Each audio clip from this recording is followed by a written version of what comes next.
Добрый вечер еще раз,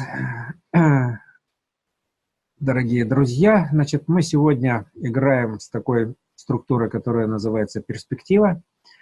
Всем был разослан файл, который можно по трансляции было бы подключить вот эту вот структуру к себе, тем, у кого нету самой карточки перспектива. Значит, в чем смысл работы с картой перспектива? То есть, во-первых, и она не заменяет карту блага, а ее дополняет. Вот у нас ребята в Болгарии, когда смотрели эту карту, то обнаружили, что она очень хорошо сочетается с картой блага Силвер. Ну, и с другими благами, но наиболее оптимально идет сочетание у нее с картой блага Силвер. Что значит перспектива? Да? То есть перспектива – это что-то, что нас выводит за пределы каких-то ограничений, которые были у нас. То есть мы их не видели, да, то есть, а вдруг что-то новое и перспектива у нас возникла. Но для того, чтобы оно возникло, нужен какой-то определенный потенциал, чтобы эта перспектива у нас могла проявиться. Ну, я вот тут пример про Золушку привел, да, что она вообще синоним в Америке это чего-то перспективного. То есть Золушка, это в нашем, это в русском, это какая-то там замухрышка. Ее так и пытались сначала переводить, это название. Вот, потом вот остановились на названии Золушка. А вот в Америке это синоним чего-то перспективного. Да? То есть у нее вроде бы ничего особенного не было, но вдруг у нее был потенциал, какие-то качества, которые ей позволили себя проявить. А в чем проявить? Да? То есть на самом деле, если мы внимательно посмотрим на эту сказку, то мы увидим, что она проявила себя как в новой игре. Да? То есть она сыграла новую роль.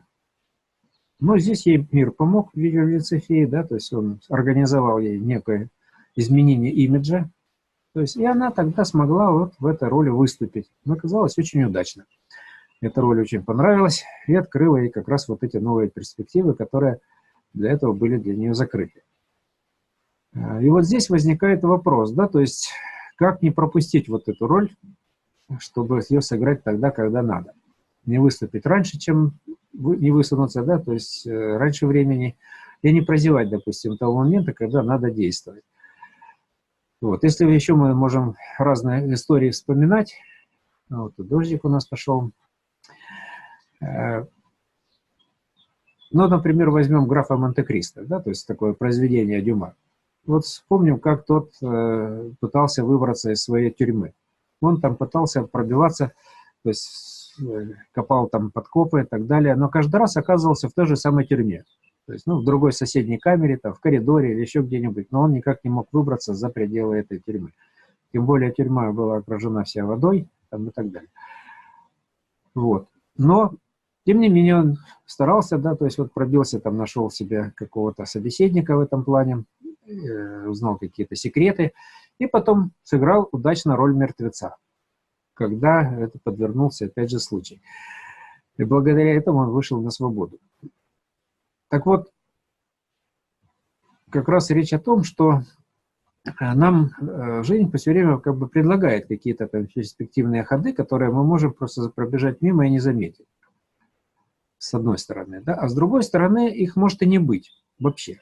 Никаких перспектив, потому что вот среда такая. Вот она, среда, поставила какие-то ограничения. Вот и в этих ограничениях мы можем только существовать. Да? То есть для того, чтобы выйти за рамки ограничений, что нужно? Значит, надо в первую очередь сформировать время жизни, чего? Нашего желания там, или нашей мечты, нашей, того, что мы хотим вот как-то эту перспективу проявить.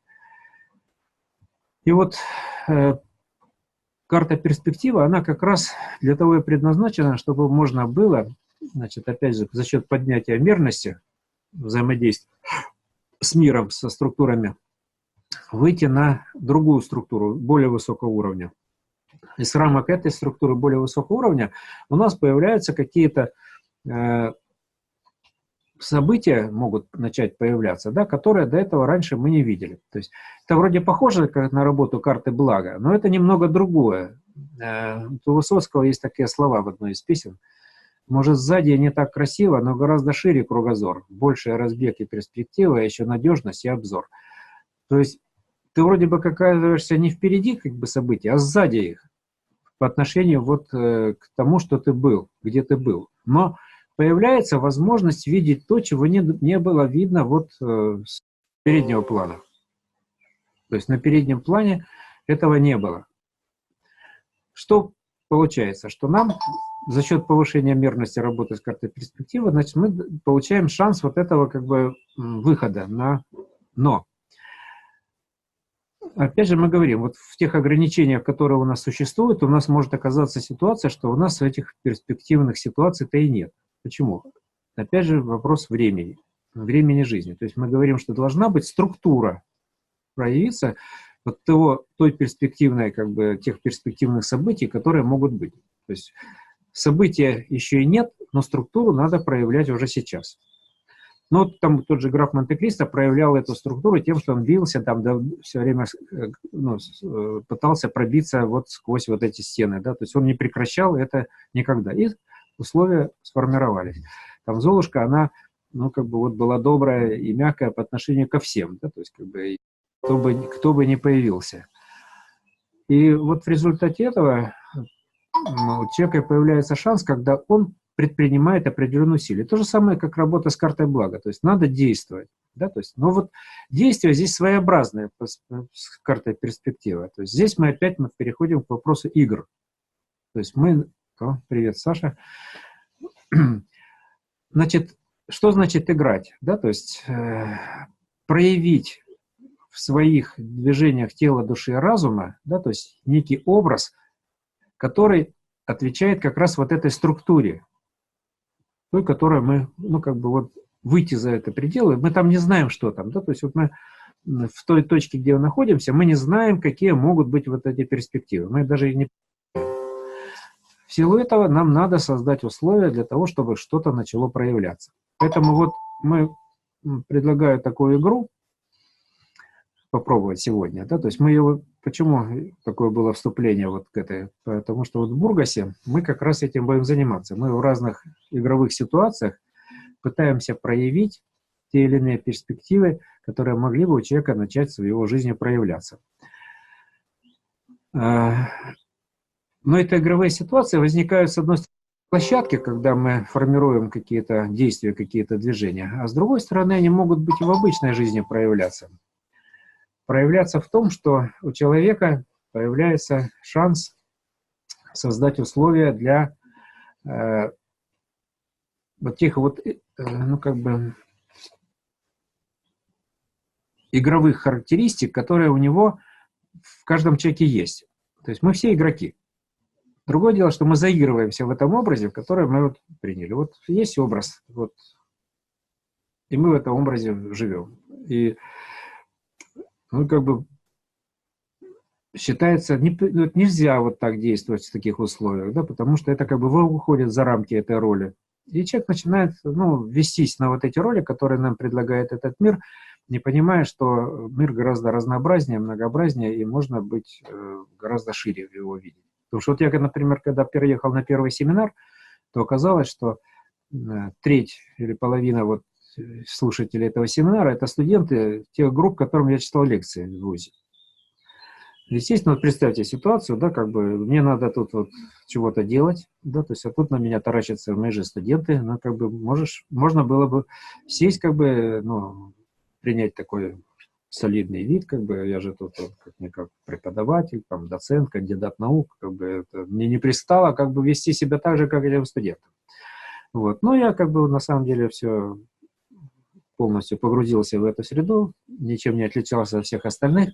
И у меня пошли какие-то определенные движения, которые позволили мне как бы совершенно переключить абсолютно, и я начал совершенно другую жизнь после этого семинара. То есть у меня совершенно изменилось восприятие реальности. Вот. И это вот, ну, в конечном итоге вот я пришел как бы вот этим светличным технологиям и ко всему остальному, если бы, и как бы в ужасом думаю, что не дай бог я бы вот повел себя по-другому. То есть не стал бы вот делать то, что я стал делать на этом семинаре. Или вообще бы не попал на этот семинар, допустим.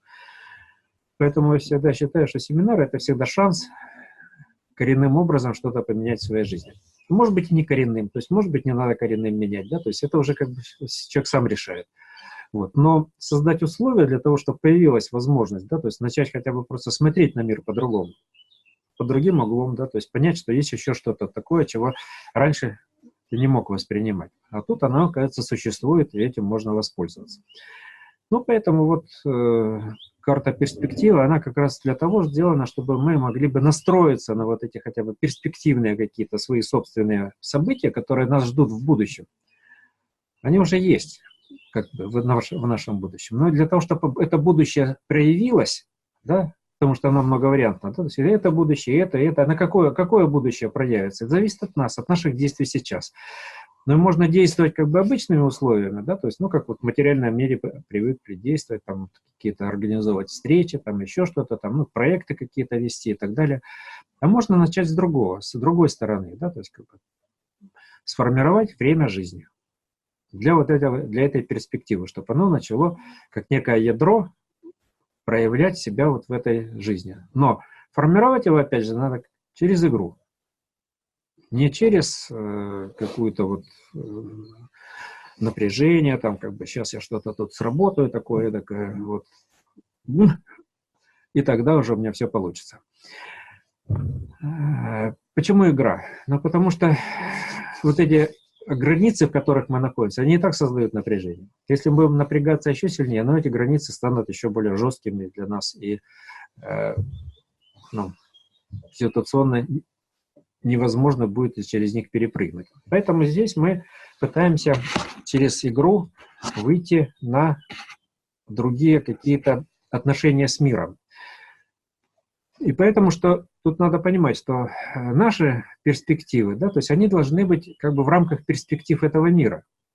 То есть если мы пытаемся свои перспективы раскрывать, а они будут для мира не перспективны, оно как бы, то мир закроет нам эти перспективы. Как бы мы там ни старались что-то там делать, то для нас это будет невозможно. Ну, потому что есть, скажем так, Творец, который создал этот мир, и человечество, оно, ну, как бы, вероятно, каким-то образом должно двигаться в рамках вот этого проекта.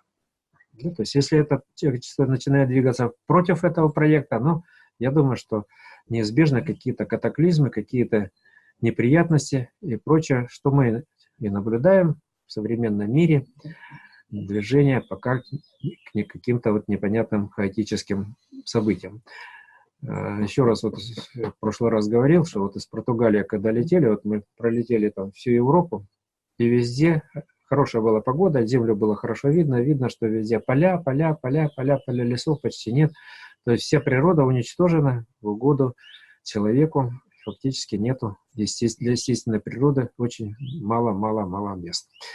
Ну и человек продолжает вот эту паразитическую направленность проявлять в своей жизни, поэтому если мы говорим о перспективах, которые мы хотим для себя открыть, то они должны быть, наверное, все-таки направлены на то, что наша деятельность каким-то образом станет не будет противоречить вот этим замыслам Творца, а мы будем в рамках него.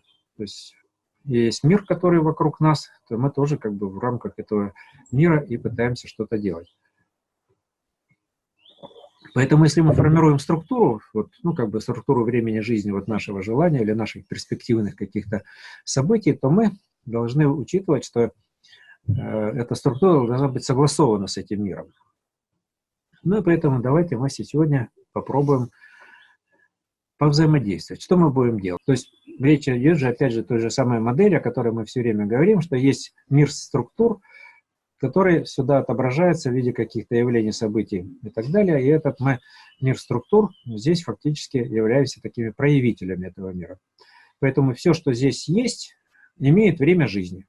Ну, то есть, но это время имеет особенность такую, что это система проявления неких структур. Вот оно начало проявляться, появилось время жизни. Закончилось проявляться, время жизни кончилось. Значит, вот пока проявляется, есть время жизни. Вот и у нас. Мы когда-то, нас не было, появились, вот живем, то есть обеспечены каким-то ресурсом временным. Кто нам этот ресурс дал? Ну, мы же не сами его сделали, да, то есть как бы мы его... Но мы на самом деле можем немножко хотя бы что-то добавить в этот временной ресурс, если научимся создавать время жизни. А что такое время жизни? Это значит создать что-то, чего еще не было. Правильно? То есть тогда появляется время. А если это было, ну, значит, никакого времени мы не создали. Поэтому должно быть новое, сильное, неожиданное. Да? То есть как бы мы что-то должно быть новенькое сделать, с одной стороны, а с другой стороны, чтобы это нам самим доставило удовольствие, чтобы это нам было от этого хорошо. Ну и неожиданное, чтобы никто этого никак не ожидал, даже мы сами, что такое возможно с нами произошло. Но главное, чтобы еще приятно было. То есть, ну, если это неприятно нам будет, ну зачем же нам этим вообще заниматься? Мазохизмом всяким таким. Поэтому вот новое, сильно, неожиданно и приятно — это вот как бы основные 4 критерия. То есть, если мы делаем это все есть, ну, значит, мы делаем все правильно. Значит, что мы сейчас будем делать? Ну, вот мы в прошлый раз что делали, да? То есть мы колбасились. Ну, там не все, но кто хотел, тот мог этим заняться. Значит, но колбасились мы как бы вот с одной стороны, сейчас мы будем по-другому это делать. Поэтому, если кто хочет все-таки попробовать, значит, что мы сейчас должны, чем будем, как это будет отличаться? Значит, мы будем сейчас вот ту задачу, которая у вас есть, ну, вы же все равно, у каждого своя какая-то задачка есть. Ну, с одной стороны, у нас общая задача есть раскрытие перспектив для планеты Земля, чтобы мы перестали закрывать, чтобы мы помогли самой планете, да, как бы вот что-то перспективненькое сделать в рамках наших собственных дел. Вот. И вот какие перспективы мы можем для себя в этом ключе создать, да, то есть как бы мы могли бы проявить как некую структуру. Но раз мы проявляем и говорим, что это перспектива, и там будет у нас какая-то новая роль, ну тогда надо другую роль играть. То есть играть не себя, это вот я что-то делаю, это я, а я это совсем не я, а кто-то другой. Поэтому эту роль мы будем отображать вот в виде каких-то движений. Ну, мы уже играли в такие игры, вот. Но здесь мы вот берем, опять же, карту перспектива, где она у нас есть. Посмотрим на нее еще разочек. Или на ту распечатку, которая... Вот у нас карта перспектива с рисунком Ирины Виноградовой. Такое вот как бы... Все думают, что это про любовь. И это правильно, потому что какие же перспективы без любви? Никаких. Но это не обязательно мужчина и женщина, да, все это могут быть перспективы совсем другого плана. Потому что любовь — это такая штука универсальная, она не относится прямо к человеку там, или еще к кому-то. Вот. А вот человеческая любовь там, между мужчиной и женщиной — это просто некий частный случай, скажем так, для того, чтобы было продолжение рода. Вот оно как бы подкреплено этой любовью, что если уж продолжение рода идет, то оно должно быть через любовь. Тогда есть шанс, что еще появится такая третья компонента, которая называется Святой Дух. Ну, как некий свет, который врождается в любви, и он подсвечивает вот этот вот процесс размножения, и тогда появляется что-то, что связывает человека вот с Творцом, и он начинает вот это творческое начало проявлять. Но проявлять творческое начало мы можем не обязательно в процессе размножения. То есть это же есть у нас и другие шансы себя проявить как бы вот в любви к миру, в первую очередь в любви к себе. Ну, чтобы делать что-то, что нам радостно и доставляет удовольствие. Но чтобы, опять же, это соответствовало критериям. Да? С верой, надеждой, любовью, сильно, мудро и совестливо. Ну, если мы говорим, допустим, про веру. Если у нас вера будет какая? Слабая. Да, не сильная, а слабая. Ну, понятно, что это, как эта вера нас может поддержать? Никак. А если любовь у нас, например, будет бессовестная, ну, тоже, наверное, какая-то неправильная любовь будет. Или, допустим, она глупая будет, эта любовь. Да, ну, что мы часто вообще имеем. Поэтому вот, да, что у нас критерии-то? Да? Должна быть вера, надежда, любовь. И это должно быть сильно, мудро и совестливо. Они должны быть как бы вот сильные, мудрые и совестливые. Поэтому мы можем взять карточку перспектива, настроиться на нее, да?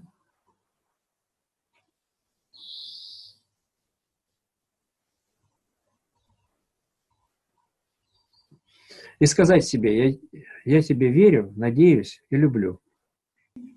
И получить ответ, Какой ответ? Самому же себе сказать: ты сильный, мудрый, совестливый. Вот. Ну и как бы вот, ну, осуществив такую настройку на карту перспектива, мы можем подвигаться. Опять же, если кто хочет подвигаться, тот находит себе музыку, сам свою, включает микрофон.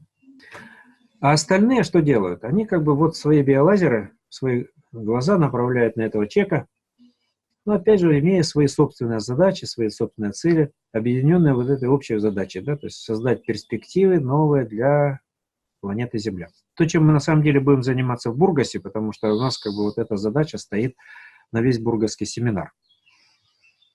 И мы там будем задачки вот эти общие решать, ну, для того, чтобы это могло быть реализовано в жизни каждого присутствующего человека там, а также и тех, кто и не присутствует, а хотя бы имеет наши вот светлицы и могут по сети как бы эти качества получить потом.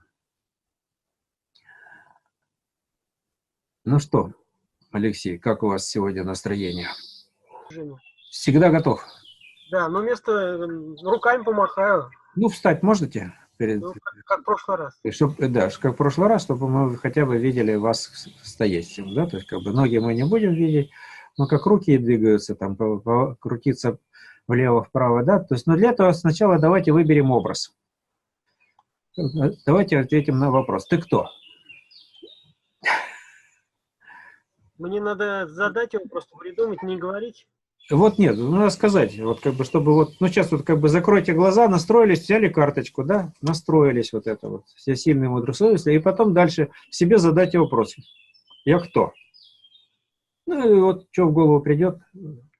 Ну, когда будете танцевать, не обязательно отображать. То есть, опять же, вы двигаетесь экспертно. То есть вы чувствуете, как вас ведет поток, но вы в этом потоке не Алексей, да, Бобин, а вы вот тот объект, который вы назвали. Может быть, вы сможете проявить это как характерное какие-то движения, может быть, у вас какие-то образы возникнут в голове, и вы их начнете отображать в виде движения, то есть как угодно. Но опять же, слушаем себя, чтобы можно было вот это потоке двигаться в перспективном потоке. Чтобы вот, ну, потому что образ на самом деле приходит под задачу. Если вы сформировали себе задачу, то, скорее всего, вот то, что вы сейчас скажете, это и есть образ, который наиболее близок вот к этим перспективам. Но не напрямую, то есть это чисто, может быть, структурно близок, а не так, что это вот как бы теперь вам этот образ где-то надо обязательно отыграть. Ты кто? Искатель. Искатель. Хорошо. Уточнять не будем, кого ищешь? Ага. Ну ладно, хорошо. Теперь карточку можно засунуть в карман, там, допустим, чтобы она не мешала.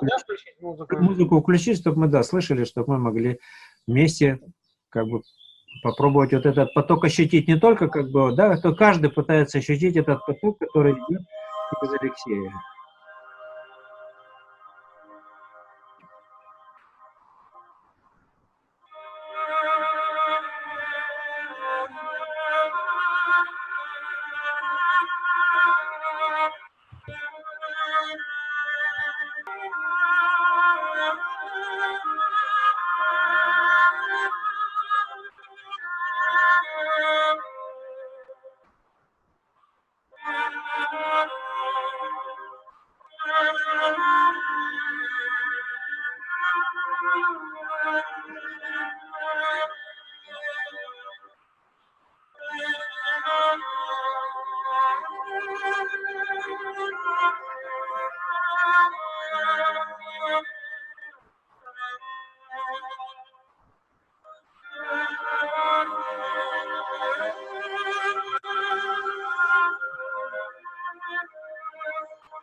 Спасибо. Спасибо. Хорошо. Сегодня даже как-то так в макушку прям почувствовал, какую-то энергетику пошла. Да. Да. Ну, расскажите, какие ощущения еще были вот во время движения? Вот в последнее время, кстати, я заметил, что очень ярко вот чувствуется вот это включение этого потока. Как оно движет, как оно легко идет сквозь меня, вот как бы так. Правда, я не совсем понимаю на уровне интеллекта, что это означает, но в целом до начала и после вот этих движений чувствуешь гораздо лучше себя, гораздо приятнее, и внутреннее напряжение, но я не знаю, напряжение относительно вот этого желания, оно снижается. То есть нет такого вот ответов, может быть, нет прямых, но есть какие-то внутренние спокойствия, что это результат какой-то появится. Угу. Вот. В этом смысле есть перспектива. Перспектива открывается, да. Хорошо. Спасибо. Так что, ребят, не стесняйтесь, я тоже человек закомплексованный, но это действительно работает методика. Да, интересно. Ну что, кто еще хочет попробовать? Саша, как вы сегодня? Включать музыку. Да, включайте, как бы опять сначала на вопрос ответьте, опять же, ты кто? Настройтесь как бы на карточку, как бы вот на свою задачу, на карточку, и попробуйте вот понять, какой образ вдруг раз и возник, как картинка, как мысль, как вот отклик на что-то там в душе, неважно. Я сказочный межпространственный светлячок. Карточный смерть. Хорошо, отлично. Ну, во всяком случае, уже не Саша Вежель, а вот пространственный светлячок. Отлично. Давайте тогда попробуем пахать светлячком.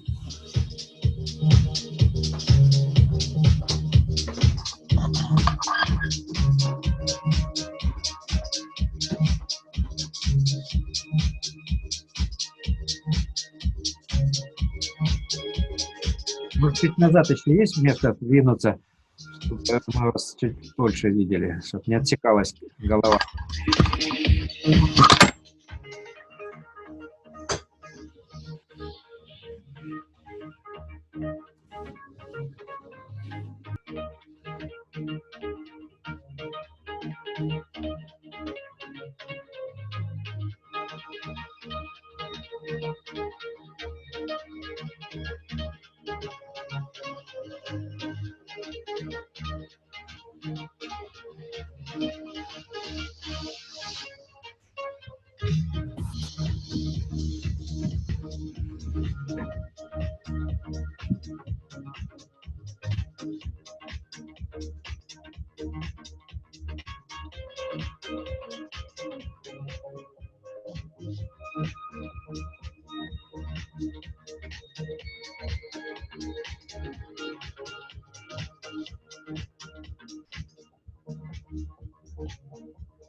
Похлопаем. Так. Ну, вот видно было на самом деле, как потихоньку начинали разнообразить, более разнообразное движение быть. Как бы сначала они ну, как бы такие, как амплитуда маятника такая была, потом потихоньку как бы они становились более интересными, разнообразными, гибкими там и так далее. Какие ощущения возникали? Ну, на самом деле сначала, да, такое было как бы, ну, обыденное мировосприятие и состояние, но потом вот, когда все-таки решил закрыть глаза, появилось вот такое ощущение какой-то легкости, как будто я куда-то перемещаюсь, там, то ли по тоннелю какому-то, и вот прям вот такие, ну, сложно это тоже сказать, но вот такое было что-то похожее на какое-то необычное, сказочное, какое-то насекомое доброе, светящееся. И потом какая-то вот умиротворенность, легкость, такой масштаб пошел, ну, как бы увеличился. Ну, вот как-то так. Вот. Спасибо. Такое простое, прямое, доброе чувство какое-то вот возникло, вот как-то так. Ага. Хорошо. Ну вот, значит, как бы процесс пошел. Здесь вот хотел бы понять, может быть, кто-нибудь прокомментирует свои впечатления, то есть, как бы, вот вы смотрели, да, то есть, как бы, вот вы, можно сказать, прожили кусочек жизни вместе вот с человеком, с одним, с другим. Что у вас, какие-то ощущения, впечатления возникают, или вы просто как зрители смотрите, то есть, ну, интересно узнать обратную связь, получить. Если кто хочет, можете микрофончик включить и сказать что-нибудь. Можно я скажу? Да, давайте. Ну, в принципе, очень похоже на вот то, что происходило на предыдущих светличных играх, то, что когда кто-то из нашей группы двигался, то, что было, да, вот такое ощущение, ну, как объяснить? Ну, тоже вот, да, какая-то легкость и такое какое-то, ну, новое ощущение, которое ни на что не похоже. То есть я пока не могу определить, то есть дать ему какую-то точную оценку, но что-то, ну, какое-то сверхновое ощущение, это однозначно. Но, то есть сказать прям вот четко, что именно, невозможно. То есть, ну, видать, еще просто голова не привыкла к этому новому ощущению, то есть не может пока определить, ну, как его можно назвать, ну, так скажем. Хорошо, спасибо большое.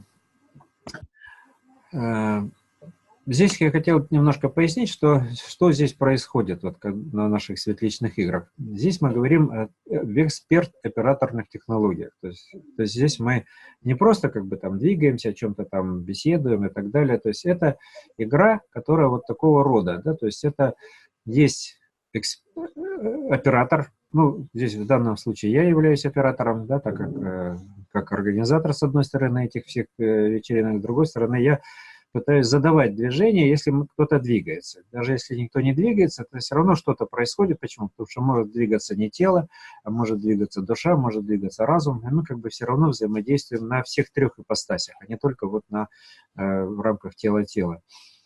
Что дают эксперт-операторное взаимодействие? Что это такое? Да? То есть, ну вот есть световой поток от меня, есть световой поток от другого человека. И эти два световых потока, они объединяются, и мы становимся одним целым. Да? То есть, и тогда мы двигаемся, я, например, двигаюсь душой, а не только телом, да, а эксперт начинает двигаться телом, например. Да? Или я двигаюсь разумом, то есть задаю какую-то идею, за какую-то задачу, да, то есть эксперт отображает эту задачу, то есть он не двигает, если он хорошо ловит поток, то он на самом деле будет отображать задачу, а не что-то там, причем свою задачу он отображает, плюс ту задачу, которую я ставлю. Это как бы такое комплексное фрактальное вложение одно в другого. То есть и мы получаем такую комплексную структуру, которая начинает проявляться вот в этом движении, в едином движении. Да? То есть это вот как раз техника, которая позволяет создавать новые структуры, новые миры, новые реальности и взаимодействовать на разных масштабах совершенно, да, то есть на масштабах макромира, микромира там, и так далее. И то, что вы вот на самом деле что-то ощущаете, это как раз и говорит о том, что вот в это время рождается как раз что-то новое, и вы это чувствуете вот в своих собственных ощущениях. То есть это не просто я вам там как-то там энергетический импульс дал, там, и теперь вы все это что-то почувствовали, а именно это есть вот такое светотворчество. Когда вот из света начинает что-то строиться, то невольно те зрители, которые есть, они начинают это ощущать, вот этот вот творческий подъем, и сами. Вот, в общем-то, вот эксперт-операторная технология, чем и интересно, что это на самом деле по этой технологии природа создает жизнь. Да, то есть и вот вы можете сами создавать новые живые объекты, сначала виртуально, потом как бы они будут проявляться где-то в реальности. Может быть, не только в нашем мире, а в каких-то других мирах, это уже не столь важно. Важно, что вот в результате такого взаимодействия появляется вот это вот то, что мы называем, да, новое, сильное, неожиданное. Так как это еще нам и приятно этим заниматься, то вот это такая вот возможность творить как бы из ничего. Ну, как бы на самом деле весь этот мир, как гласит нам Библия, был создан из ничего. Да, то есть вот из ничего мы тоже что-то можем создавать нечто. Вот. И вот это у нас игры, которые будут в Болгарии, это как раз возможность более глубоко погрузиться вот в этот творческий процесс и действительно создать что-то такое новенькое не только для себя, но и вообще для мира в целом. И чтобы в результате того, что мы такое творим, начинаем творить что-то для мира, мир начинает нас поддерживать. Он нам делает разные подарки, да, организует какие-то счастливые случаи, создает какие-то условия. И мы начинаем этот мир глубже ощущать и начинаем двигаться вот в том направлении, в каком нам надо. Но именно нам надо. Не кто-то нам, вот, чтобы нас вел туда, куда нам сказали, да, то есть, а чтобы мы это могли сами ощутить. Чтобы мы могли отреагировать на свет, и чтобы свет нас вел. Путеводная звезда, то есть наша звезда, от которой мы как бы возникли как некая световая единица в этом мире, или это может быть еще какие-нибудь звезды, которые с нами взаимодействуют, как родовые системы. Там мало, может быть, каких описаний. Но вот в том, что это такая возможность есть, она в каждом человеке заложена, да, вот заниматься светотворчеством, это вот как бы мы видим. И это на самом деле проявлено в светлицах, потому что мы их создавали по этим же самым технологиям. Эксперт-оператор. И это дает возможность вот создавать что-то новенькое, то, чего никогда этого в мире не было. Ну что, у нас, может, еще кто-нибудь хочет попробовать? У нас еще немножко времени есть. Но для этого надо выйти из тени, чтобы мы видели. То есть без обратной связи это сложно очень как бы, вот, что-то там создавать на данном этапе. Ну, я думаю, что можно было бы и без этого, но все равно нам нужны, чтобы это было очевидно, чтобы ты видел очами, что действительно эксперт реагирует, что он реагирует так, как ты думаешь, и у него это проявляется в его движениях, и тогда на этом-то можем мы как раз вот что-то выстраивать. Ну ладно, если у нас никакого нету, мы как бы немножко показали, мы что-то сделали. Это очень радует, что мы что-то новенькое смогли в эту жизнь привнести, хотя бы немножко, там, маленькую часть. Но, возможно, это у вас проявится в вашей жизни, потому что вам это тоже пригодится. То есть вот эта перспектива какая-то новая у вас откроется в результате этого. Вот. Ну, хотя вы сами тоже можете дома так сделать, если вы по каким-либо причинам не можете вместе с нами это все сделать. Можете сами включить музыку, настроиться на карточку перспектива, ответить себе на вопрос «Кто я?» и попробовать вот эту роль сыграть. И только настраиваемся уже мы на пространственно-временного оператора, который формируется этой карточкой, и вообще структурами светличными, и самим биоинтернетом, в который мы все погружены. Ну, еще раз как бы напомню, что у нас есть новое изделие карта биоянтра, да, то есть она пока еще не выставлена в широкую продажу, но ее можно у нас приобрести, если написать на почту, и мы ее можем вам отправить в любую точку мира. А как реагирует мир на создание чего-то нового во время танца? Как он реагирует? Ну, дело в том, что значит вот, что-то нового создалось, да, то есть если это новое создалось и проявилось уже в движении, хотя бы чуть-чуть, да, то есть это новое время. Это новое время, это как бы вот что-то вот, ну, что значит новое время, да, то есть вот у нас есть наш мир, это как некий монитор, да, то есть на мониторе нету, значит этого нету жизни. Если это на мониторе появилось, значит все, время жизни появилось. Значит это становится достоянием всей картинки, да, как бы если у нас вот на мониторе что-то появилось, а не только вот как бы того кусочка, который это проявил. Вот, поэтому это не танец, опять же, на самом деле, да, то есть это эксперт-операторное взаимодействие, то есть это движение в потоке, то есть человек начинает ощущать, как этот поток идет от оператора к эксперту, плюс еще есть музыкальный оператор, который, ну, музыка у нас играет, плюс еще пространственно-временной оператор, как наш этот мир, который над нами, который нас куда-то ведет. И поэтому здесь человек начинает чувствовать, что надо двигать, как вот, то есть его само тело начинает двигаться, то есть надо его отпустить, перестать его направлять, и оно начинает двигаться. Но это иногда называют телесный интеллект. Ну, на самом деле это интересный интеллект, это разум тела начинает с одной стороны проявляться, но с другой стороны есть еще же и разум души. Да, то есть он тоже начинает здесь проявляться, потому что душа уже не несется куда-то там, вот ей брендила куда-то там, непонятно куда, эмоционально ее что-то захлестнуло, и куда-то тебя понесло, там это вот как бы раз, повелся на что-то, а потом думаешь, ну, как вот тут анекдот недавно вычитал. Сидит мужик в ресторане, ну, пиво пьет. Вдруг кто-то залетает и кричит: «Вася, твою жену насилуют!» Он подрывается, выбегает из ресторана, и тут его сбивает машина. И вот уже в реанимации лежит и думает: ну нифига я какой нервный стал. Ведь я же не Вася, да и жены у меня никакой нет. Вот как бы, чтобы мы не реагировали непонятно на что, и как бы вот непонятно каким образом, да, надо, чтобы наша душа была разумной, да, то есть и мы тогда можем, проявляя вот эту душевную разумность, двигаться туда, куда нас душа и ведет на самом деле, да, то есть мы должны ей в этом плане тогда уже помогать. И она нам помогает, и мы ей помогаем. Ну и разум становится душевным тоже. Он как бы начинает не просто придумать какие-то логические конструкции, как бы как механические, там, сейчас я вот выстрою такую комбинацию, и обязательно что-то вот себе урву из этого мира. Вот. А разум начинает чувствовать, что миру нужно, да, что от тебя мир хочет, что как бы с этим миром наладить такие отношения, да, то есть он начинает проявлять душевность. И он начинает проявлять телесность. Тогда ментальная конструкция, она начинает проявляться во времени, да, через взаимодействие с миром.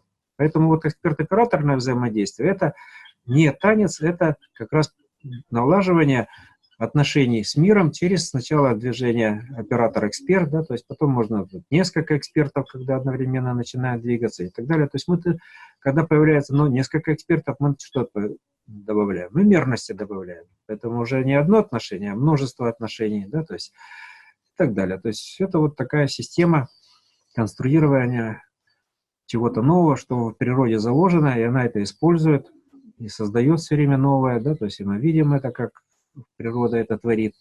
И человек, как венец, как говорят, творения, он должен, ну, то есть, как бы, я не говорю, что он прямо мне должен, я говорю, как бы, я подразумеваю, что Творец, как бы, нам эту обязанность, как бы, заложил, что мы каким-то образом должны вот в этом акте творения принимать участие.